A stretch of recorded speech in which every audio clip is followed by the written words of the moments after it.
This is CBS 7 News at 6. Your eye on West Texas. As a whole, the community is going over that target amount.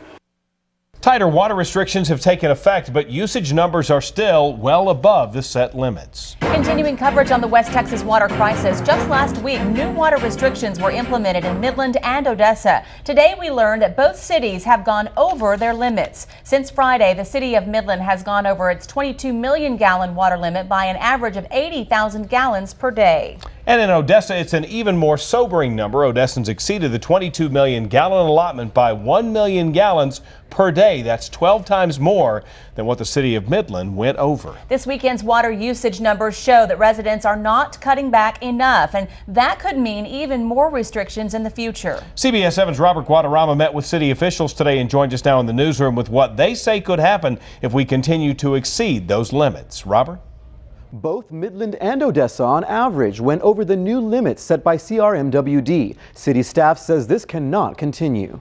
The next 2 months are critical. It's important for people to limit their water usage as much as possible. The city of Odessa exceeded their daily water allotment by well over 1 million gallons on average this past weekend. Officials say if this continues, the city will move to the Emergency Drought Contingency Plan, which means more restrictions. People will lose all watering of outdoor landscaping. They'll lose all vehicle washing, fountains, ponds, any water usage that is absolutely unnecessary to the health, sanitation, and fire protection of the city will be gone. If Midland continues to go over the limit, residents could see similar rules. If we move to stage 3, the big difference is you kind of lose hose-in sprinklers. And in stage 4 is you kind of lose outdoor watering. But Midland's usage has dropped dramatically, only going over a daily average of 80,000 gallons. You're changing habits, and that takes time.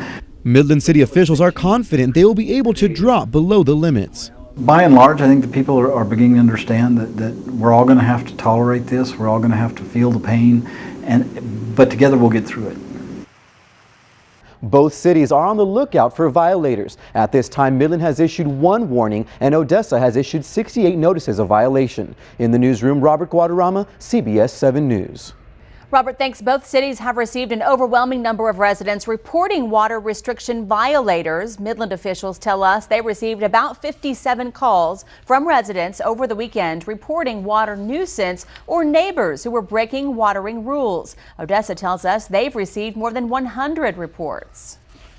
People can no longer use the excuse of ignorance, or I didn't know, or I was unaware.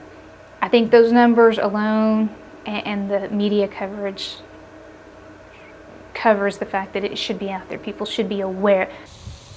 Residents in Odessa can report violators by visiting the city's website. In Midland, you can call a special hotline number. It's 685-7410. We continue our team coverage with a look at how water restrictions are impacting many companies directly, everything from landscapers to garden stores. But as lawns are turning brown, some entrepreneurs are seeing green. CBS 7's Shelley Childers shows us how some businesses have adapted to the drought to keep their businesses afloat. She joins us now in the studio to explain. Shelley? Like any change in demand, these companies are altering their product to meet the needs and, in this case, turning the drought into a business.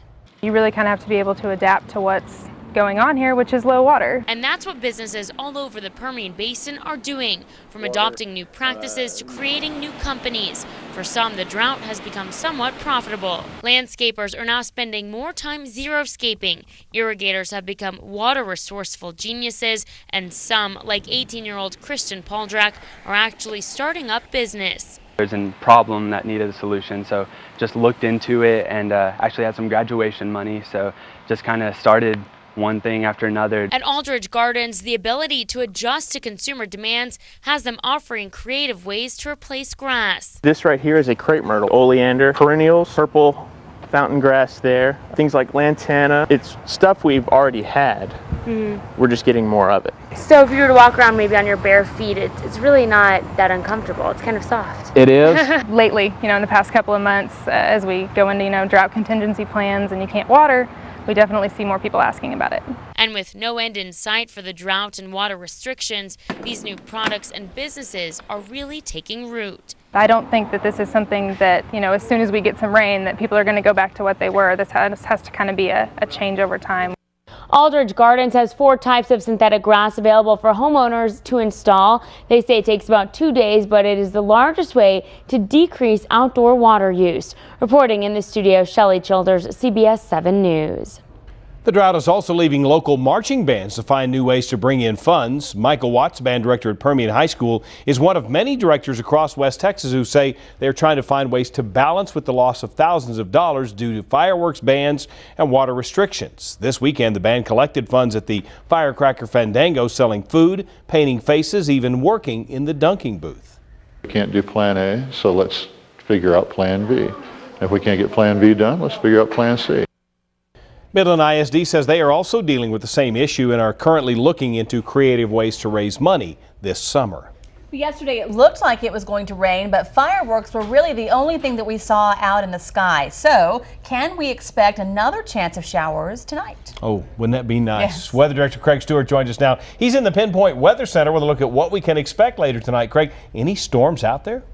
Jay Tatum, anything that we are seeing again is north of the northern part of the Permian Basin. Nothing coming down, even though you're seeing a little bit of green that's around the Permian Basin. We'll show you what's gone on over the last hour and slide it down. Everything is up around the Lubbock area into parts of New Mexico, and everything is moving toward the west right now. So nothing in the Permian Basin. We are going to be seeing mostly clear skies around the area. We'll see a temperature at 10 o'clock. That should be right around 87, 86 degrees. Look for the winds out of the southeast at about 10 to 15. Coming up in just a bit, we're going to let you know about triple-digit temperatures in the forecast. Craig, thanks very much. New information on a shooting in Midland County that left one young man dead and his father in jail. The Midland County Sheriff's Office is now requesting to upgrade the charges to first-degree murder. CBS 7's Bo Berman joins us now live from Midland with more on the investigation. Bo? Well, Jay Tatum, the father accused of killing his son, William Earl Sturman being the father, William Eric Sturman being the son. That father is still behind bars here in Midland County today in the Midland County Jail, facing aggravated assault charges. But we have just learned from Midland County Sheriff Gary Painter just moments ago that those charges could be upgraded all the way to first-degree murder. Sheriff Gary Painter's office has recommended that those charges be elevated to the Midland District Attorney. We're still waiting to see if that's going to happen, but it is likely now that that recommendation has been put in. In my hands here, I'm holding the affidavit of probable cause for this case, where we're learning some more details about exactly what happened early Sunday morning whenever Mr. Sturman is accused of shooting his son Eric Sturman in the head during a confrontation that went bad. I don't have time to get into all those details right now, but what I can tell you is that Sheriff Painter is confirming or saying it's likely that there was some substance abuse or usage involved in this case that likely didn't help when things started to get out of control with this confrontation. We're going to be having a lot more on this case coming up at 10 o'clock and filling in some of the blanks. For now, reporting live in Midland, Bo Berman, CBS 7 News.